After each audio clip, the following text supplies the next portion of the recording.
Hi, welcome to this screencast on domain and range. We didn't quite get through what we needed to this morning, so definitely I hope you're watching this before you do your homework. Notice, remember we did last week, some graphs can have multiple pieces. Here I've got a piece over here to the left, and I've got a piece on the right. And notice there's a gap between them where no part of the graph exists. Let's talk a little bit about the domain. Remember, we're trying to say all of the x's represented. So I go find my leftmost x, which would be right here, and then there are x's continuously until I get lined up with where that hole is. So for saying that particular part of the domain, I would say that x starts at -5 and continues, including every single x possible, until it gets to -2, where the graph abruptly stops, and it doesn't include -2. Because it doesn't actually include that value, I use a parenthesis rather than a bracket. If I had used a bracket, I'd be saying it included the -2. And then there are no values, there are no points whose x's are between -2 and say 1.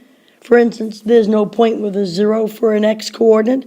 There's no point with 0.3 as an x coordinate. The very next x coordinate we come to from small to big is the x coordinate of 1. Which would be right here. So now I want to say that there's more x's. I haven't written them all, but the rest start at 1. So they include the 1. And then they continue continually all the way through until they get level or even with where x is 4. So at that stage, I write comma 4. And here what I'm using is something called interval notation, because the way I'm stating what values of x are represented on this particular graph is by using this notation that implies starting here, going to this larger value, and including the numbers in between. The formal way to end this notation is to put kind of like a U. It doesn't have a downstroke, but just a U between them. The formal way that this is read is a union symbol. You'll hear more about union symbols later on in your math career. But for now, think of it as it's all of these values over here together with some more values, the ones going from here to here. This that we just did was actually all about x, so what we just listed was the domain. We've talked about the range of a function as well. So doing the range of this function, now it's all about y. This can be a little peculiar. You see, this is the lowest height possible, so I go figure out what this y value is, and I see it's a -3. So I'm going to write -3 is my lowest. Oops, I made a mistake. Can you see what it was? Because it included the -3, I'm going to use a square bracket. Then the y's continue. There's different points all along here for which I didn't bother to list the ordered pairs, but they're at all kinds of heights. Notice there is a hole here, and you might be inclined to say that the y's stop at 1 and don't include the value 1. But let me tell you why in this case that isn't how we should handle this. Notice even though that point doesn't exist, there is a point over here on this piece of the graph that has those same y coordinate as the height of that hole. You know what? If there's even one point with that particular height, that height gets to belong to the range. So even though the graph abruptly stops here and doesn't appear to include a height of 1, it does include a height of 1 because that height is represented over here. In fact, there is no gap where the y's don't exist, because even though it stops here, notice there are these points here which have those heights, and then there's these other heights here that pick up right where the whole height leaves off. So we can say that the y's go in an unbroken fashion all the way from -3 all the way up to 5, and it includes the 5. So that would be the range of that particular problem. Let's try another problem.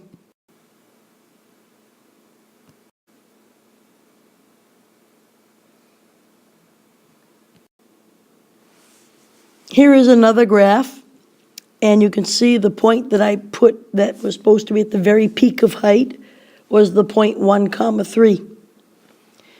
If I ask you the domain of this graph, understand that even though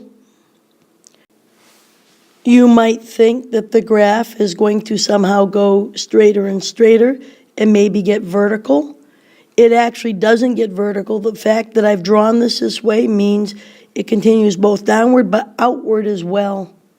Remember, domain has to do with the x's, so as this goes outward and outward forever and ever, it's going to be taking in all these x values.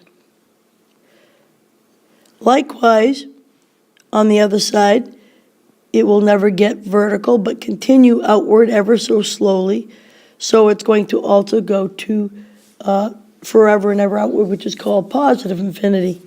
So when it becomes time to write my domain, it includes all the numbers from negative infinity to positive infinity. There's different ways that are okay to say. One way that people sometimes state it is they say all reals. And that's a way to say I'd darken the whole number line in the x direction if I could. But another way to write it in this interval notation we've just been doing, we would say it starts at negative infinity. Notice I didn't use a square bracket. That's because it doesn't actually ever include negative infinity, because how can you contain infinity? So if we put the square bracket, it would mean going up to and including negative infinity. But negative infinity is not a number. It's more of an idea that it continues leftward without bound. And then with no breaks in the x direction, it goes to positive infinity in the x direction over here. So these will continue out and take in all possible x's over here. So the domain is all about x. And our final answer would be this, though some people would have answered this with the words all reals, which means every number we've ever been exposed to. And that would be also an accurate statement. Now it's time to do the range. So for the range, I'm focusing on the y's. And I want to see what y's are represented. And I always go from little to big. So I notice this graph gets, this low point, it never reaches a low point. It comes right out of the depths. Comes up like this. So really, there's no bottom to this graph. There's no low point. So when that happens, and it continues downward forever and ever, we say negative infinity is the low point.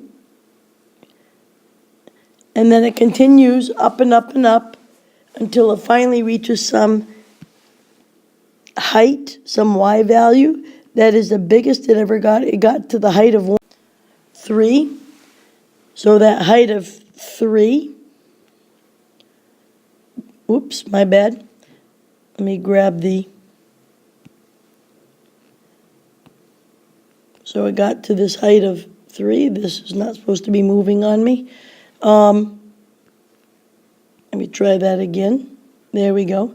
It got to this height of 3, and all the other heights are lower, so since it got up to a height of 3, we would say got that high and then included that number. So basically, this is saying the y's span from negative infinity all the way up to 3 and include every number from negative infinity to 3. So that's what you've got here. If we were using inequality notation, meaning using our greater than or less than signs, another way somebody could say this is y is less than or equal to 3.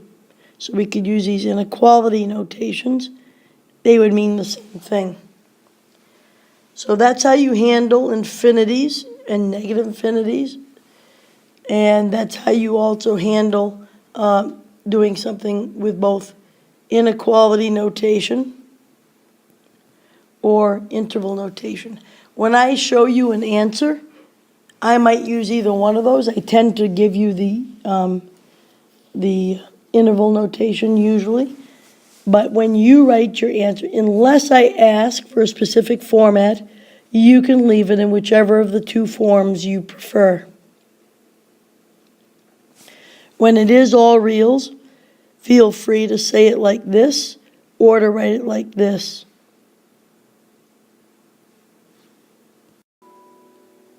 Finally, with example 3, if I draw a horizontal line that is, let's say, 2 units high, you can see that this graph gets infinitely small in the x direction and infinitely large in the x direction going over here. So the domain becomes pretty easy to say.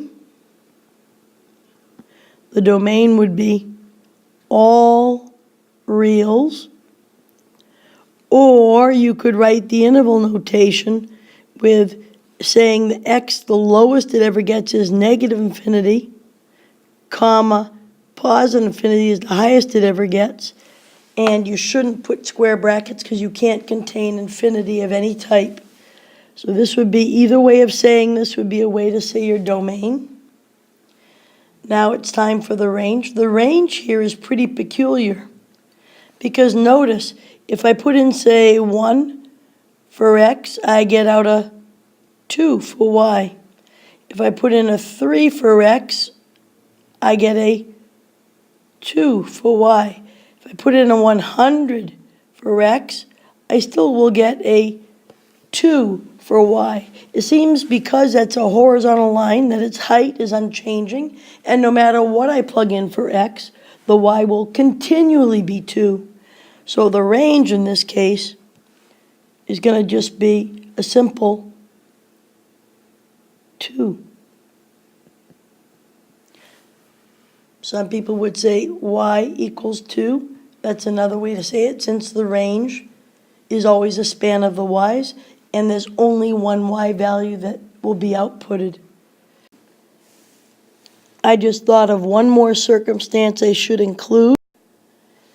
If I give you, instead of giving you the picture of the graph, I asked you to come up with a domain and range from a table of values.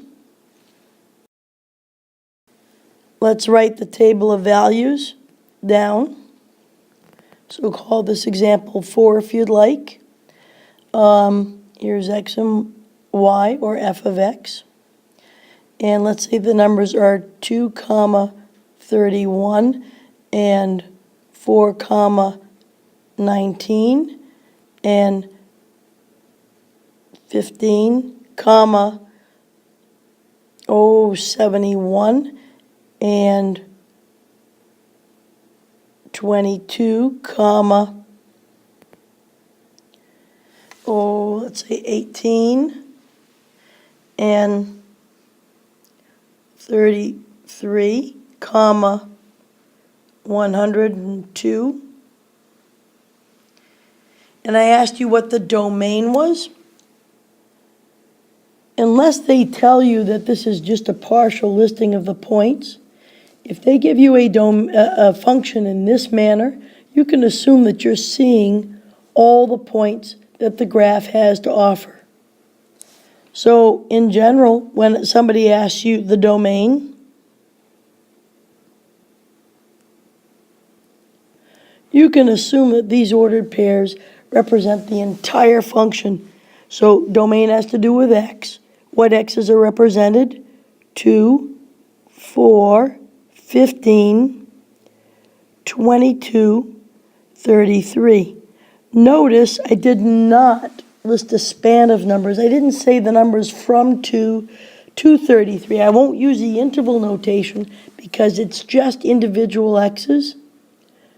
You have no reason to believe that you would be connecting these dots when you're given a table of values because you don't know the math rule that assigned to each x the particular y. And again, if you remember from the other day, I used an example of these being maybe jersey numbers in basketball for a very small team of 5 players, and these being the total point values that they had during the season. So does it make sense to you that I shouldn't include the numbers from 2 to 4 because there's no number 3 on this roster, there's no 2.2 player, there's no 2.557 player. The fractional amounts in between are not included. So when you're given a function where the x's and y's are just listed, unless they tell you more about what x and y represent, you can't assume that those fractional amounts are part of it.